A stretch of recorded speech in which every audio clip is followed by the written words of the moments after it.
My name is Claire Reynolds, and if you had walked into our dining room that night, you would have thought we were an ordinary American family sharing a quiet meal. The table was perfectly set. My mother's china plates, my father's crystal glasses, a soft glow from the chandelier that had seen better years. I wore my best silk blouse, the one I usually saved for work, partly because I had come straight from the office, partly because it made me feel strong when I needed it most.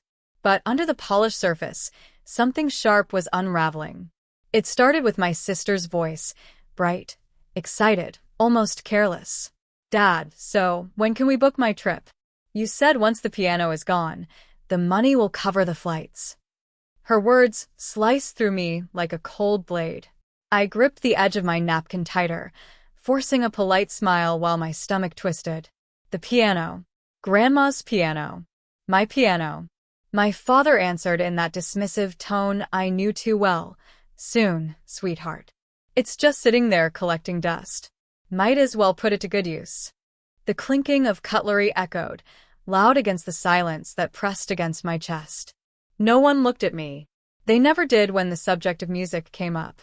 I felt my fingers twitch in my lap, itching for the familiar weight of ivory keys. My heart raced, as if it already knew what I would do next. I would play one song, one truth they couldn't ignore. The moment my father said collecting dust, I was no longer in that dining room. My mind dragged me back years, to a living room that smelled faintly of lavender and lemon polish, where sunlight streamed through lace curtains and landed on the most beautiful thing I had ever seen, Grandma's upright piano. I was 8 when she sat me on the creaky bench for the first time. My legs dangled, feet nowhere near the pedals, but her warm hand rested on my shoulder as if to say, "You belong here." "Music is your voice, Claire," she whispered. Her perfume, a mix of rosewater and something sweetly old-fashioned, wrapped around me as she guided my tiny fingers to middle C. "When the world doesn't listen, play. The keys will." I believed her. I believed every word. But my parents didn't. To them, the piano was a relic, a piece of furniture that took up space. My mother used to sigh whenever she caught me practicing. "Claire, this won't get you anywhere. Focus on your studies. Be practical like your sister." My sister, Rachel, never had to fight for their approval. She was the golden child, straight A's, cheerleader, the one they bragged about at family barbecues.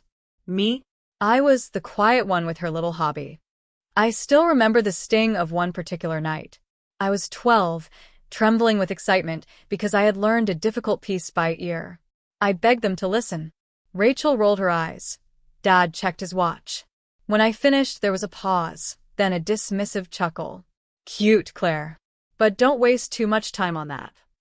I swallowed the lump in my throat, smiling as if it didn't matter. But inside, I felt something collapse. Grandma was the only one who saw me. The only one who told me I had something worth holding on to. On my 13th birthday, she gave me a leather-bound notebook filled with blank sheet music. Inside the cover she had written, "For when words fail, write your truth here." 2 months later, she was gone. And the piano, the last piece of her, became my lifeline. Each note I played was a conversation with her, a reminder that I wasn't invisible, that maybe, just maybe, my voice mattered. But my parents never noticed. Or maybe they never cared to. After Grandma passed, the house grew quieter, but the piano became louder for me. Every late night when the rest of the family was asleep, I'd sneak downstairs barefoot, careful to skip the step that creaked, and sit at the bench with only the moonlight spilling through the curtains. I played until my fingers ached. I played through tears, through loneliness, through the endless ache of wanting to be seen. The ivory keys knew my secrets better than anyone else. At school, I found small ways to keep my music alive. I joined the choir, volunteered to accompany singers, even played at assemblies when no one else wanted to. Teachers noticed, but at home, my efforts were shrugged off as extracurriculars. By the time I was 16, I was sneaking more than practice. I uploaded videos online, grainy clips of my hands gliding across the keys, my face always out of frame. I didn't want recognition. I just wanted release. To my surprise, strangers listened. They commented. They shared. My following grew, little by little, until I realized people outside my own house actually cared about the sound of me. One night, after a particularly bitter argument with my parents about college, my father insisting on accounting, my mother urging me toward teaching, I stumbled onto an ad for a community music program. They were looking for piano tutors. I hesitated, then applied.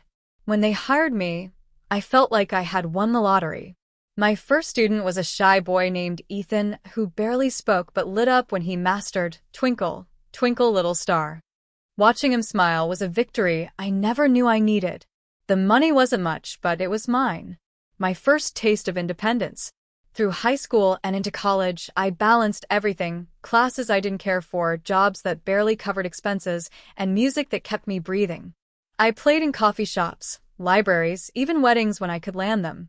Some nights were humiliating. Drunk patrons yelling requests, tips barely covering gas money.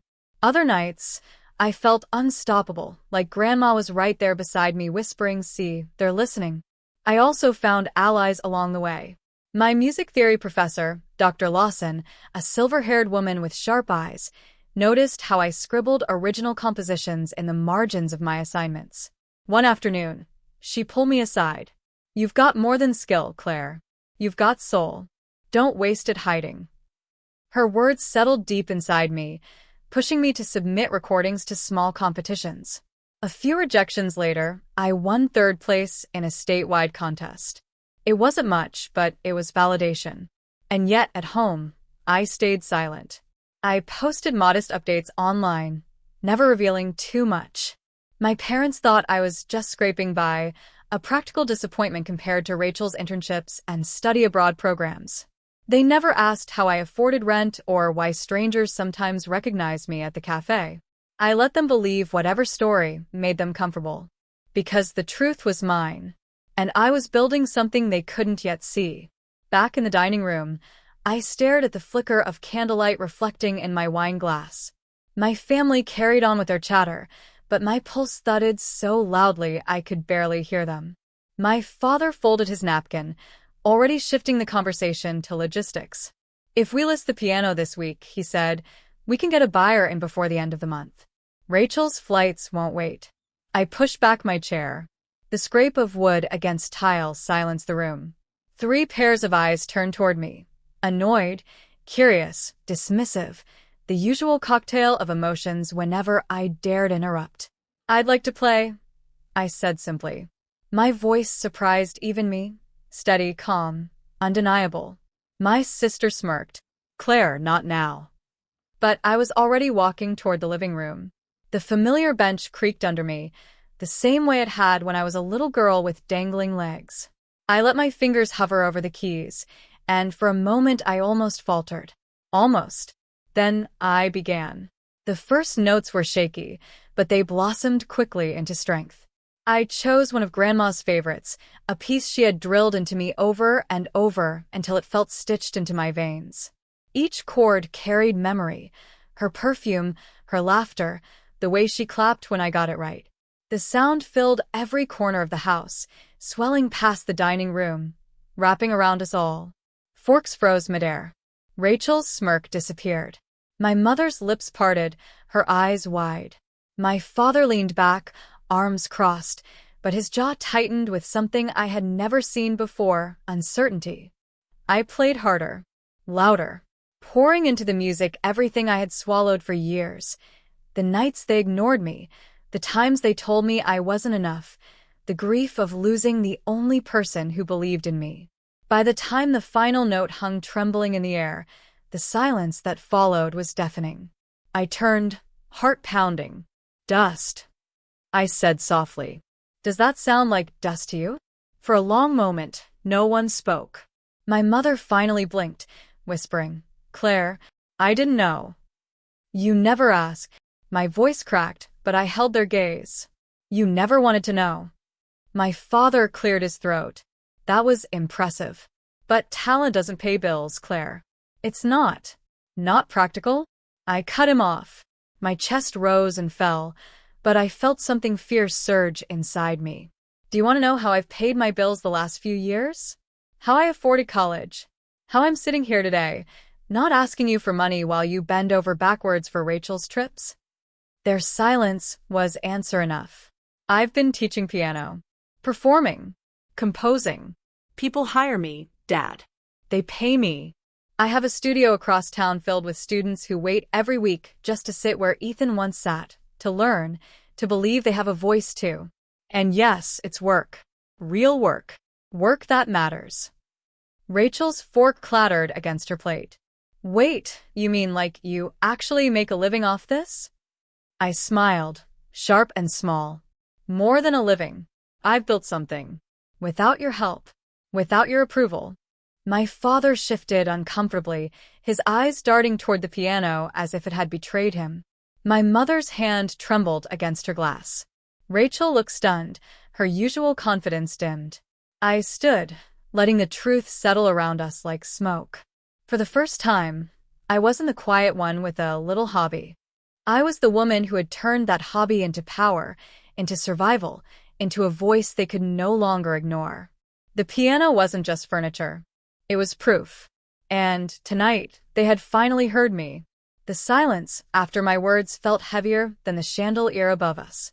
For once, no one had a quick retort, no lecture, no dismissal. It was strange, almost intoxicating, to watch them grapple with the version of me they had never cared to see. I folded my arms, steadying myself. The piano stays. Non-negotiable. If Rachel wants her trip, then we find another way. My father frowned. Claire, you don't understand the costs.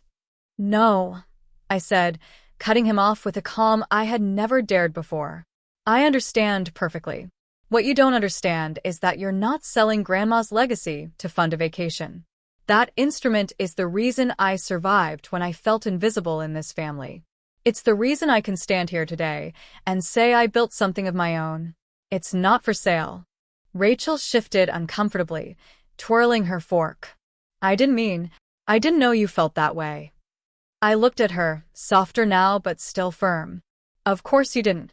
You were too busy being the star. But here's the thing, Rachel. You don't get to chase your dreams at the expense of mine. If you want that trip, you'll have to put in the work for it. Pick up a part-time job. Apply for scholarships. Hustle like I did. You're capable. You just never had to be. Her mouth opened, then closed again. For once, she didn't have a comeback. I turned to my mother. And you. My voice cracked, but I pressed on. I need you to stop dismissing me. Stop sighing every time I sit at that piano. Stop pretending my passion is a phase. You don't have to understand it, but you will respect it. Her eyes watered. Claire, I didn't realize. You didn't want to realize, I said gently. But now you do. Finally, my gaze landed on my father, the man who measured worth in dollars and practicality. And you, I said, my pulse thudding hard. You don't get to tell me music isn't real work ever again. You taught me the value of independence, even if it was through neglect. Well, I've earned mine. So here are my terms. The piano stays. My career is off limits for mockery, and if you want me in this family, you meet me with respect. Not as the quiet girl in the corner. As Claire, the woman who made it. The air between us hummed with something raw. Power, maybe. Or truth. For the first time, I wasn't asking. I was declaring. And it felt like freedom. The days after that dinner felt different. The tension didn't disappear overnight, but something had shifted, something permanent. Rachel was the first to change. A week later, I found her scrolling through job postings, her brow furrowed in concentration. She glanced at me sheepishly. Do you think I'd be any good as a barista? I laughed, not unkindly. If you can memorize cheer routines, you can memorize a coffee menu. For the first time, she smiled at me without a trace of superiority. Just as my sister. My mother started hovering near the piano when I practiced, no longer sighing but listening. Sometimes she'd place a cup of tea on the bench beside me, saying nothing, just sitting in the quiet while the music filled the house. One evening, she whispered, "Your grandmother would be so proud." I didn't answer. My throat was too tight, but I pressed harder on the keys, letting the music say it for me. And my father? He remained the most stubborn. But even he softened in small ways.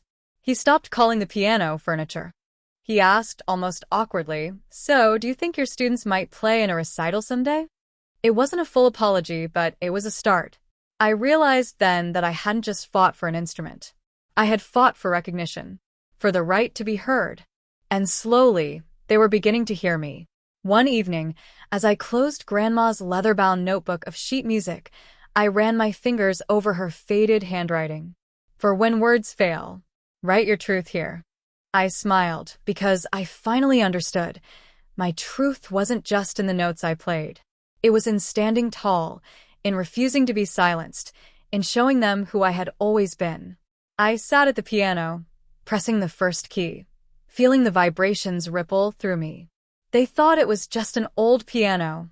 I whispered into the empty room. A soft chord followed, echoing my words. But that night, they finally heard my voice.